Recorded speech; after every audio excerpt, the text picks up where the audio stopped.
पिछले लेक्चर में हम वेगनर ने जो अपने महाद्वीपीय विस्थापन सिद्धांत के पक्ष में जो विस्थापन हुआ है इस बात को प्रमाणित करने के लिए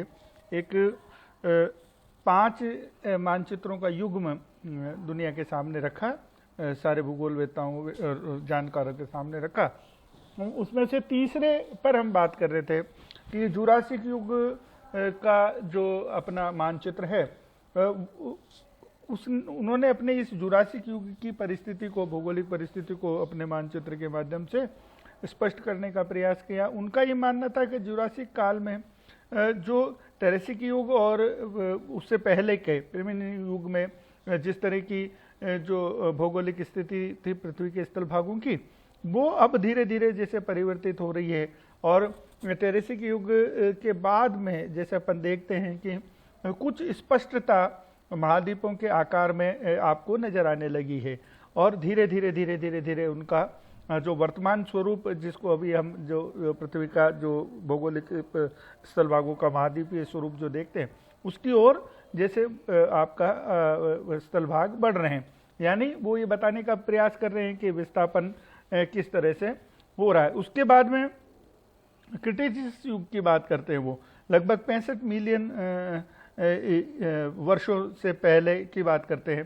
तब अब आप जब उस मानचित्र को पहले मानचित्र से अब जब चौथे मानचित्र की तरफ आए तब आपको लगेगा कि वास्तव में धीरे धीरे पेंजिया का किस तरह से विस्थापन हुआ, कैसे विभाजन हुआ और कैसे किस तरह से आज वर्तमान की शक्ल में जैसे जितने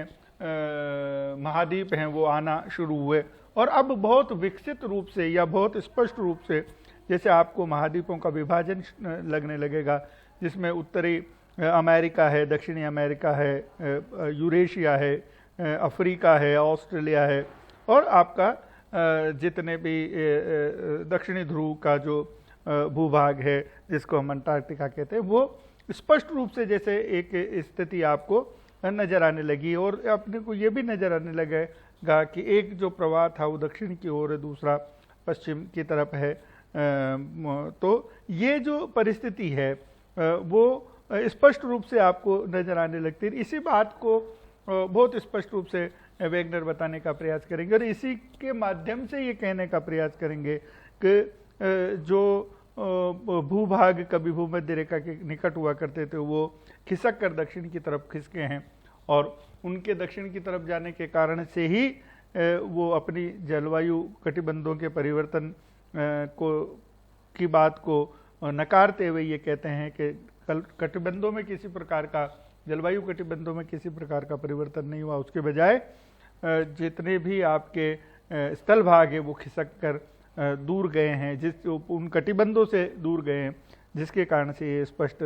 परिवर्तन या जो भौगोलिक परिवर्तन नजर आते हैं वो परिवर्तन नजर। अंतिम जो वर्तमान जो प्रेजेंट जो स्वरूप है वो उन्होंने 5वें नक्शे में बताने का प्रयास किया और कहा कि कहाँ से चल के पेंजिया का विभाजन हुआ, कहाँ आज वो पहुंच गए हैं कि एक विभाजन बिल्कुल उत्तरी अमेरिका दक्षिणी अमेरिका में पूरब की तरफ हुआ है, दूसरा पश्चिम की तरफ जैसे ऑस्ट्रेलिया जो बिल्कुल भूमध्य रेखा के निकट थे वो खिसक कर बहुत दूर जैसे प्रशांत महासागर की ओर प्रवाहित हो गए। और अंटार्कटिका जो कभी बिल्कुल दक्षिण अमेरिका से जुड़ा, दक्षिण अमेरिका और अफ्रीका से जुड़ा हुआ भूभाग था, वो तेजी से खिसक कर कालांतर में वो धीरे धीरे आपका बहुत दूर दक्षिण में चला गया और भूमध्य रेखा से बहुत ज़्यादा अधिक छिटक गया। और वो भूमध्य रेखा से छिटकने की बात के माध्यम से ही इस बात को स्पष्ट करने का या समझाने का प्रयास करते हैं कि जो भाग कभी भूमध्य रेखा के निकट था, इस कारण से वहाँ पर बड़ी मात्रा में वन, बड़े वन, सदाबहार वन, बड़े पेड़ वाले वन थे, जो कालांतर में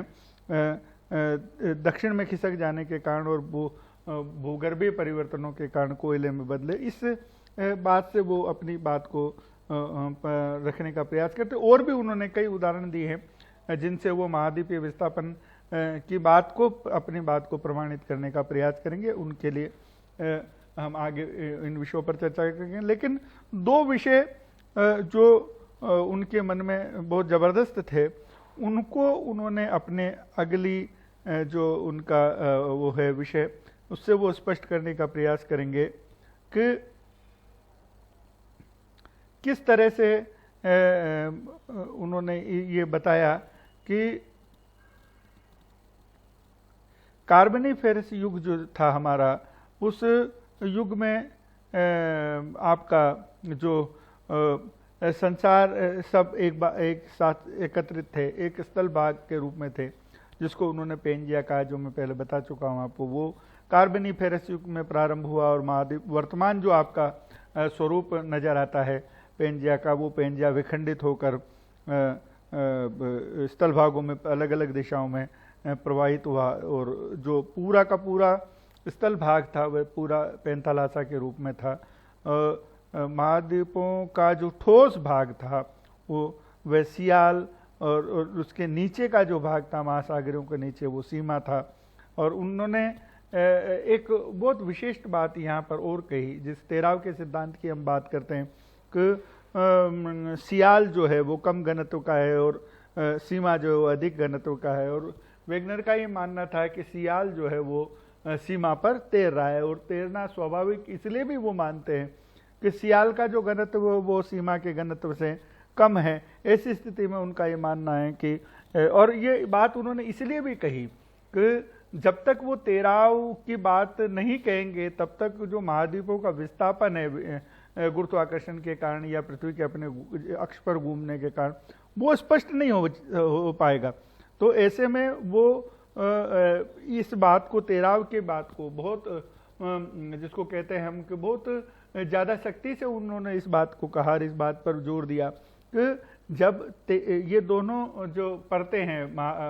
पृथ्वी की, जब तक तेराव नहीं बात बता पाएंगे तब तक वो स्पष्ट नहीं होगी कि सियाल जो है आपका कम घनत्व का है। स्वतः हमने पृथ्वी की परतें जब पढ़ी तब ये बात ध्यान में आया कि वो कम घनत्व की, उसके नीचे वाला अधिक घनत्व का सियाल है, सीमा है, और उससे नीचे वाला जो भाग है नीफे, तीसरी जो परत है वो और 11 के घनत्व की। तो सब एक दूसरे पर तैर रहे हैं, ऐसा वो मानकर अपने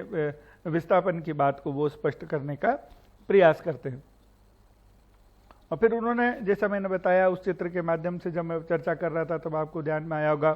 कि प्लावनशीलता के बल के कारण से ये दो भागों में गुरुत्व बल और प्लावनशीलता, गुरुत्व बल का मतलब जो पृथ्वी अपनी,